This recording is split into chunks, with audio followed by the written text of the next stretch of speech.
Look at this perfectly moist and sticky sponge cake drenched in a tofu sauce and sprinkled with crunchy pecans and a few salt flakes. Today we will dive into the secrets that make the sticky tofu pudding absolutely scrumptious. And just because it is dangerously delicious, we're making a tiny batch.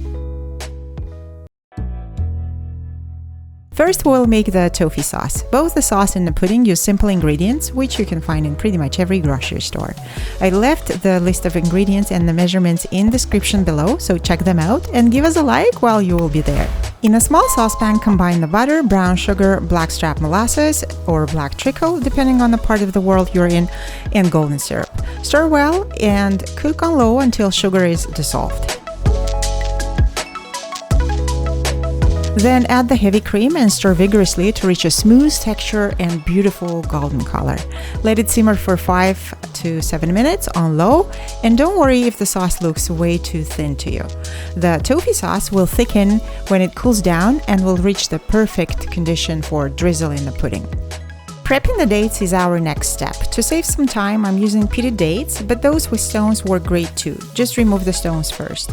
Chop the dates into 1/2 centimeter rounds and place in another saucepan. Add cold water, bring to boil, simmer on low for about 5 minutes, and add 1 teaspoon of baking soda, which will first help soften the dates and second, help batter to rise. In a mixing bowl, whisk the softened butter, brown sugar, the golden syrup, molasses, and vanilla paste or vanilla extract until thick, light brown mixture and set aside for a moment.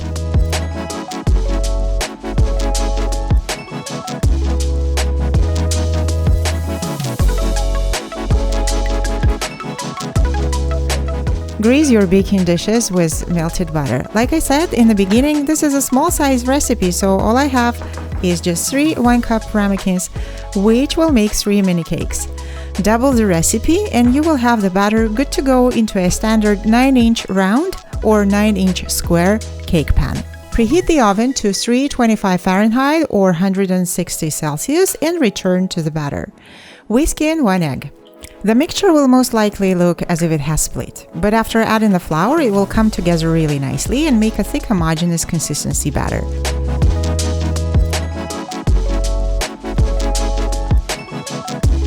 By this time, the cooked dates must have been already cooled, but if not, place the saucepan in cold water to let it cool faster, and then combine the dates and the liquid with the batter. I've accidentally added a bit more water to the dates and my batter turned out to be thinner than it was supposed to be. If that happens to you as well, don't panic, as it is really easy to fix. Just add flour 1 tablespoon at a time, not to make the batter overly thick. At the end, add baking powder, give it another mix, and pour into baking dishes. The consistency of the batter should resemble the consistency of sour cream. Distribute half of the batter between ramekins or pour it in the cake pan.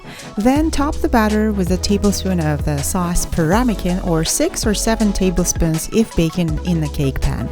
And then add the second half of the batter. This will create almost self-saucing pudding and will add texture.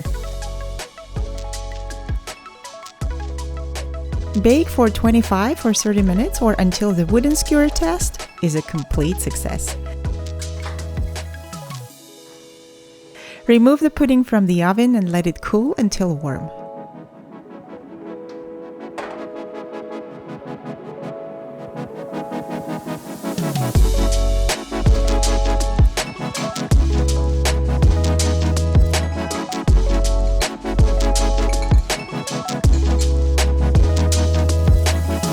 Generously drizzle the pudding with the sauce, sprinkle with roughly crushed pecans and a few flakes of the salt, and serve right in the ramekins. Another option is turning the ramekin upside down to have the sticky tofu pudding sitting right on the dessert plate. Again, pour the sauce over the pudding, sprinkle with crushed pecans and salt to balance the sweetness, and enjoy warm with a cup of tea on a cold winter day.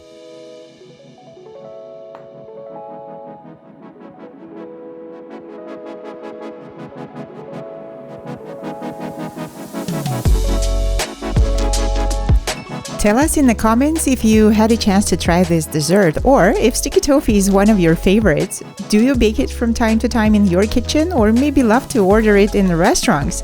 We'd love to hear from you, all the sticky toffee fans. Thanks for watching, folks. Stay well, and I'll see you in the next one.